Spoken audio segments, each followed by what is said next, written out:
You've planned, you've budgeted, you've mapped out every detail of your trip. But what if I told you there are three myths standing between you and your best Universal Orlando vacation? And these aren't just little mistakes, they're the kind that could cost you precious time, unnecessary stress, and yes, they can even cost you money. Today, I'm breaking down some big misconceptions that could derail your trip before it even starts and showing you exactly how to avoid them. Because when it comes to Universal, what you think you know could be the very thing keeping you from the trip of a lifetime. Let's get into it. Welcome back to Unlocking Universal, your key to all things Universal Orlando and beyond. Now here's your guide and unfair advantage, Holli. The slow season fallacy. If you've been waiting for the perfect time to visit Universal when crowds are low and wait times are short, I have some news for you. The traditional off season is a thing of the past. For years, people planned their trips around what used to be known as the slow seasons. These were times when kids were in school, the parks were quieter overall. But thanks to shifting travel trends, that concept doesn't hold up the way it used to when the busiest times were just holidays, the major school breaks, and the summer. So, what's changed? For starters, it's year round promotions. So, since 2005, when Disney first released their initial free dining offer, which was aimed at families with preschoolers in the fall, the Disney discounts have created a ripple effect. And over the years, people have been trained out of going over the usual spring break, Christmas break, summer. And now people are going year round. So that is bringing more travelers to Orlando in what you might consider to be unexpected times. Next, school schedules, they vary. And not every district follows the same holiday calendars anymore. We have a lot of schools now that are shifting to year round calendars. So every 3 months, they'll have an extended break as opposed to the large break in the summer and stuff like that. This alone means there are fewer true low periods. In all of this, keep in mind that there are some sweet spots, but they're just much smaller periods than they used to be. Not only that, but we have, as a society, more travel flexibility now. With remote work and homeschooling on the rise, families aren't locked into those traditional vacation windows anymore. And people are more likely, if they do have those traditional travel windows and school schedules, going outside of them, pulling kids out of school to go on vacation. The growing popularity of Orlando for events is something that we really need to take into consideration as well, because it's not just vacationers that are coming to Orlando. Major conventions are happening in Orlando. It is a huge convention city. People come down for the convention, they stay for vacation.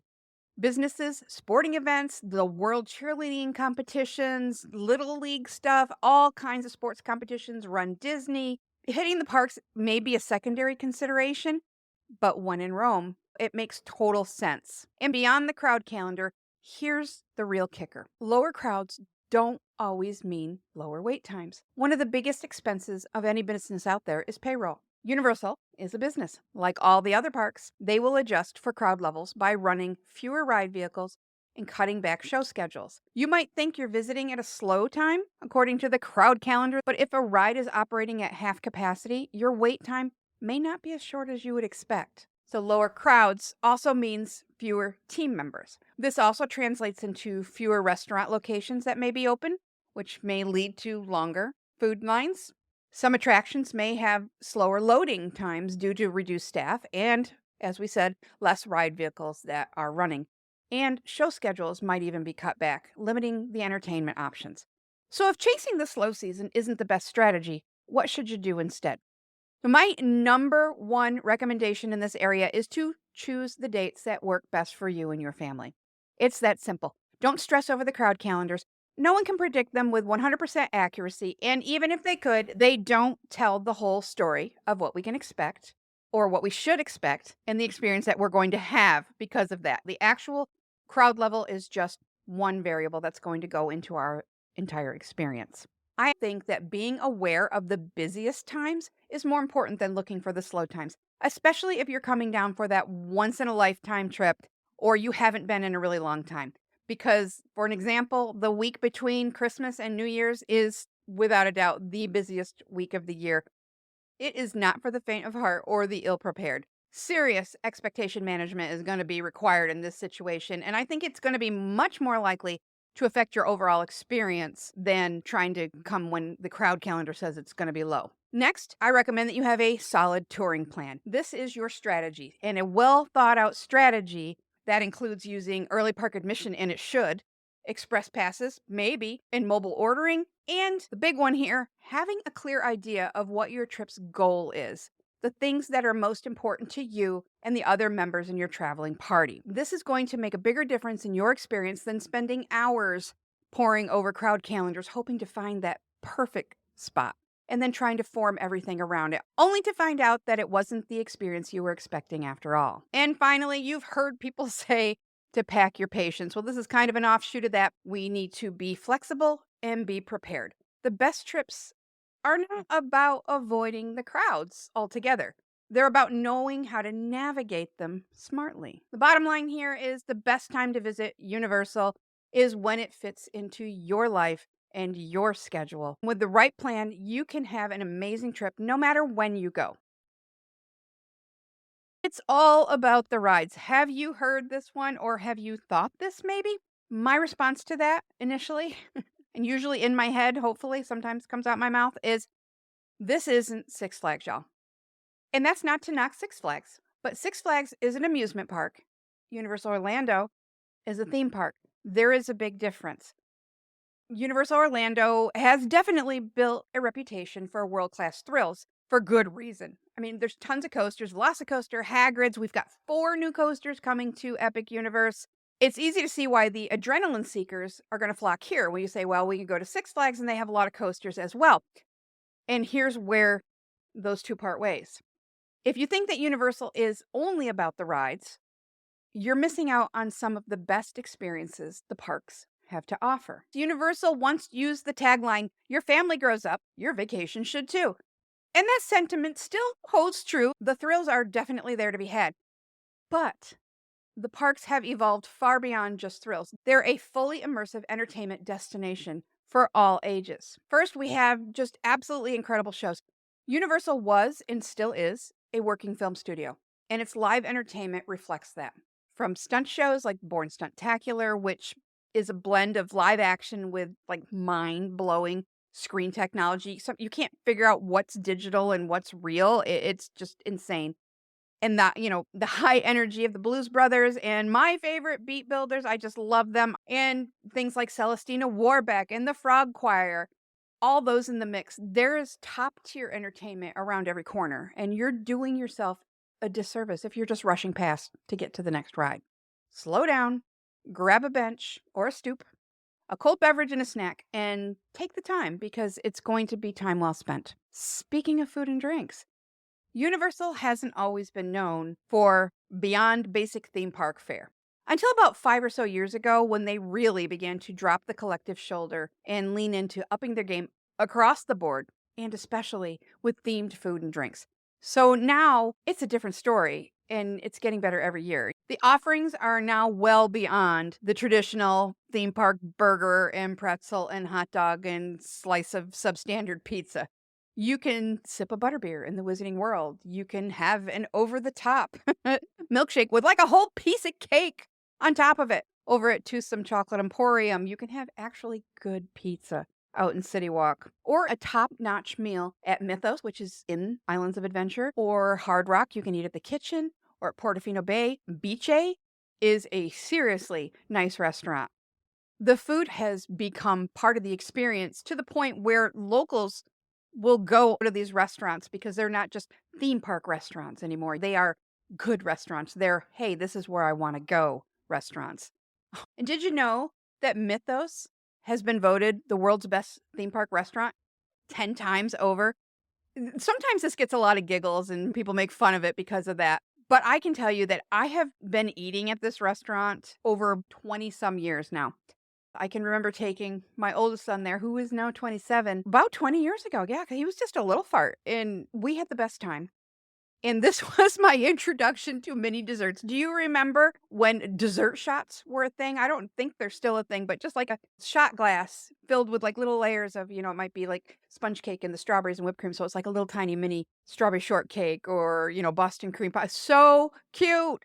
I thought they were perfect and I love them. And that's a great memory. I was also there much more recently, about a year ago, with my team on a VIP tour. And the menu was entirely different from the last time I'd been there. And it wasn't 20 years ago when I had been there, but it had been a while. I knew the menu was going to be different, but I did not have my expectations set high enough, and I was absolutely blown away. I highly recommend Mythos for a nice meal. And the thing is, with it being in a theme park, you don't have to dress up. You can pop in and they don't care if you're sweaty and have your hair pulled up and whatever. It's fine. And the AC in there is rocking, I will tell you that. It blew my mind how good it was. So I don't make fun of Mythos, but if you hear people go like kind of roll their eyes and be like, oh yeah, whatever, it's a really good restaurant. I highly recommend it. Outside of the restaurants themselves, we now even get amazing, creative, fun, seasonal event menus for stuff like Halloween Horror Nights, Mardi Gras, and the holidays. I spoke in depth about our experiences this year at the Grinch and Friends Breakfast on episode 3. If you're interested, you can go back and check that out. But spoiler, it was a total home run because Universal is just so good at unique experiences like that. And not even just dining experiences, but just unique experiences as a whole. It's like you get to step into the real movie magic with hands-on fun. The interactive wands, or experience movie quality haunted houses at Halloween Horror Nights, which or you will know that I absolutely live for. The quality, it's next level bonkers what they can do. It's crazy awesome.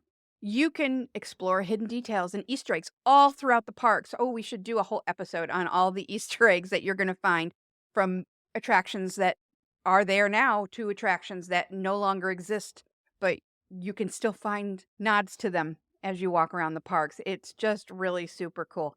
Where else outside of New Orleans itself can you toss beads from a real Mardi Gras float? And I mean real Mardi Gras float. Like these floats are made by Kern Studios, who is like the biggest float maker for the actual like Mardi Gras floats in New Orleans. They're legit and it's so cool. Or where else outside of New York City can you see the huge Macy's balloons and parade floats? Well, you can do that at Universal Orlando. And this is only going to expand exponentially when we step into 5 whole new worlds at Epic Universe. So, nubbin point, Universal does have epic rides. But if that's all you focus on, you're skipping experiences that make these parks truly special.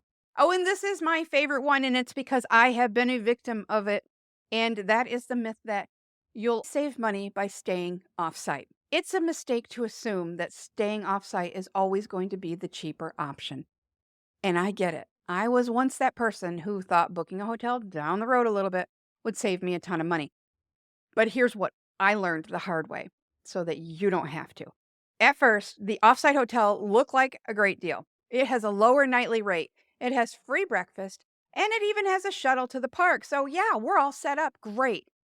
But then what I experienced and didn't factor in were the hidden costs, the resort fees, the unreliable shuttle schedule. And if their shuttle isn't running the way it's supposed to, there's really nothing you can do about it. Come to find out, they weren't very good about making sure that it ran on time, and it didn't run early enough to really get you there when you want it to be, and it didn't run late enough that you could really stay and enjoy maybe City Walk after the park's closed. The resort fees, which are very often hidden, and I am not a fan of that practice, the unreliable shuttle schedule, the extra time spent commuting, the stress of dealing with the traffic and the parking. So much time. By the time we actually made it into the parks, we'd already spent half our energy just getting there. It's not the best way to do things. Now, I do have to give myself a little bit of grace because this was a long time ago. I was young and there weren't as many on-site choices as there are now. Today, Universal has hotel options that are very competitive with off-site pricing. And this was by design. It's part of their plan right from the inception of the Endless Summer Resort sister hotels. They were made to offer a budget-friendly option that would still include all the regular perks of staying on site. In fact, Universal went in prepared for and knowing that they would take a loss on them for several years because they were committed to having a truly value-priced choice for guests. That's 2,800 rooms and two-bedroom suites that offer exceptionally great pricing with the added bonus of early park admission, package delivery, constant and reliable shuttle service directly to the parks, Volcano Bay, and City Walk. So staying on site at Universal is more than just location. It's about value. Getting into the parks an hour before the general public. This is going to be even more important and of greater value when Epic opens next month. Proximity equals more park time. Walk, shuttle, take a quick boat ride instead of spending time in Orlando traffic. I mean, have you met Orlando traffic? I-4? I can introduce you. She's not very nice. She is not the way you want to start your day if you don't have to.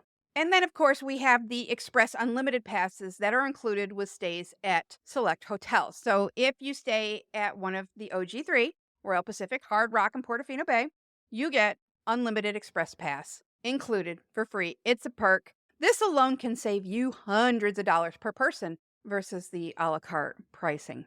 Whew. So the biggest lesson I learned was that our vacation time is precious. We can always earn more money, but we can't get back lost time.